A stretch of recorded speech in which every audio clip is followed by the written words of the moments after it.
नमस्कार दोस्तों, कैसे हैं आप सभी। आशा करती हूँ आप सभी स्वस्थ और खुशहाल होंगे। आज मैं आप सभी के समक्ष महाभारत की 10 ऐसी कहानियाँ लेकर आई हूँ जिनके बारे में शायद ही आपने सुना होगा। आपको धार्मिक ग्रंथ महाभारत से जुड़ी अलग अलग कई कहानियों के बारे में मालूम होगा, लेकिन इनमें कई ऐसी भी कहानियाँ हैं जिनके बारे में आप शायद ही जानते होंगे। तो श्रवण करते हैं धार्मिक ग्रंथ महाभारत से संबंधित 10 कहानियों के बारे में। नंबर 1 कहानी। जब कौरवों की सेना पांडवों से युद्ध हार रही थी, तब दुर्योधन भीष्म पितामह के पास गया और उन्हें कहने लगा कि आप अपनी पूरी शक्ति से यह युद्ध नहीं लड़ रहे हैं। भीष्म पितामह को काफ़ी गुस्सा आया और उन्होंने तुरंत 5 सोने के तीर लिए और कुछ मंत्र पढ़े। मंत्र पढ़ने के बाद उन्होंने दुर्योधन से कहा कि कल इन 5 तीरों से वे पांडवों को मार देंगे। मगर दुर्योधन को भीष्म पितामह के ऊपर बिल्कुल भी विश्वास नहीं हुआ और उसने तीर ले लिए और कहा कि वह कल सुबह इन तीरों को वापस करेगा। इन तीरों के पीछे की कहानी भी बहुत ही रोचक है। भगवान कृष्ण को जब तीरों के बारे में पता चला तो उन्होंने अर्जुन को बुलाया और कहा कि तुम दुर्योधन के पास जाओ और 5 तीर मांग लो। दुर्योधन की जान तुमने एक बार गंधर्व से बचाई थी, इसके बदले उसने कहा था कि कोई एक चीज़ जान बचाने के लिए मांग लेना। समय आ गया है कि अभी तुम उन 5 सोने के तीर मांग लो। अर्जुन दुर्योधन के पास गया और उसने वो तीर मांगे। क्षत्रिय होने के नाते दुर्योधन ने अपने वचन को पूरा किया और तीर अर्जुन को दे दिए। दूसरी कहानी। जब पांडवों के पिता पांडु मरने के करीब थे तो उन्होंने अपने पुत्रों से कहा कि बुद्धिमान बनने और ज्ञान हासिल करने के लिए वे उनका मस्तिष्क खा जाएं। केवल सहदेव ने उनकी इच्छा पूरी की और उनके मस्तिष्क को खा लिया। पहली बार खाने पर उसे दुनिया में हो चुकी चीज़ों के बारे में जानकारी मिली। दूसरी बार खाने पर उसने वर्तमान में घट रही चीज़ों के बारे में जाना और तीसरी बार खाने पर उसे भविष्य में क्या होने वाला है इसकी जानकारी मिली। यहाँ मस्तिष्क खाने का मतलब ये नहीं है कि उसने मस्तिष्क खा लिया, इसका मतलब है कि उसने उसका ज्ञान हासिल किया। तीसरी कहानी। अभिमन्यु की पत्नी वत्सला बलराम की बेटी थी। बलराम चाहते थे कि वत्सला की शादी दुर्योधन के बेटे लक्ष्मण से हो। वत्सला और अभिमन्यु एक दूसरे से प्यार करते थे। अभिमन्यु ने वत्सला को पाने के लिए घटोत्कच की मदद ली। घटोत्कच ने लक्ष्मण को इतना डराया कि उसने कसम खा ली कि वह पूरी जिंदगी शादी नहीं करेगा।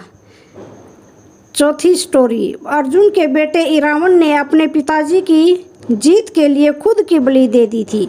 बलि देने से पहले उसकी अंतिम इच्छा थी कि वह मरने से पहले शादी कर ले, मगर इस शादी के लिए कोई भी लड़की तैयार नहीं थी क्योंकि शादी के तुरंत बाद उसके पति को मरना था। इस स्थिति में भगवान श्री कृष्ण ने मोहिनी का रूप लिया और इरावन से न केवल शादी की बल्कि एक पत्नी की तरह उसे विदा करते हुए रोए भी। पांचवी कहानी। सहदेव जो अपने पिता का मस्तिष्क खाकर बुद्धिमान बना था, उसमें भविष्य देखने की क्षमता थी। इसलिए दुर्योधन उसके पास गया और युद्ध शुरू करने से पहले उससे सही मुहूर्त के बारे में पूछा। सहदेव यह जानता था कि दुर्योधन उसका सबसे बड़ा शत्रु है, फिर भी उसने युद्ध शुरू करने का सही समय बताया।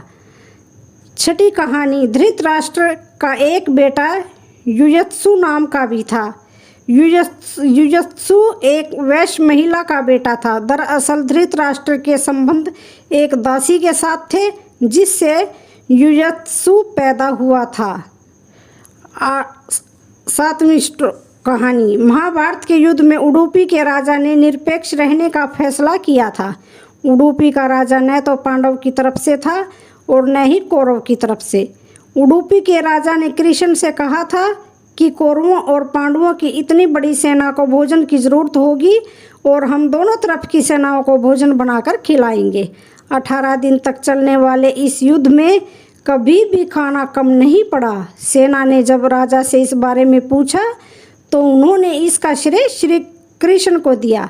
राजा ने कहा कि जब कृष्ण भोजन करते हैं तो उनके आहार से उन्हें पता चल जाता है कि कल कितने लोग मरने वाले हैं और खाना इसी हिसाब से बनाया जाता है। 8वीं कहानी, जब दुर्योधन कुरुक्षेत्र के युद्ध में आखिरी सांस ले रहा था तब उस समय अपनी 3 उंगलियां उठा रखी थी। भगवान कृष्ण उसके पास गए और समझ गए कि दुर्योधन क्या कहना चाहता है, कि अगर वह 3 गलतियां युद्ध में ना करता तो युद्ध जीत लेता। मगर श्री कृष्ण ने दुर्योधन को कहा कि अगर तुम कुछ भी कर लेते तब भी हार जाते। ऐसा सुनने के बाद दुर्योधन ने अपनी उंगली नीचे कर ली। नंबर 9, कर्ण और दुर्योधन की दोस्ती के किस्से तो काफ़ी मशहूर हैं। कर्ण और दुर्योधन की पत्नी दोनों एक बार शतरंज खेल रहे थे। इस खेल में कर्ण जीत रहा था। तभी भानुमति ने दुर्योधन को आते देखा और खड़े होने की कोशिश की। दुर्योधन के आने के बारे में कर्ण को पता नहीं था, इसलिए जैसे ही भानुमति ने उठने की कोशिश की, कर्ण ने उसे पकड़ना चाहा। भानुमति के बदले उसके मोतियों की माला उसके हाथ में आ गई और वह टूट गई।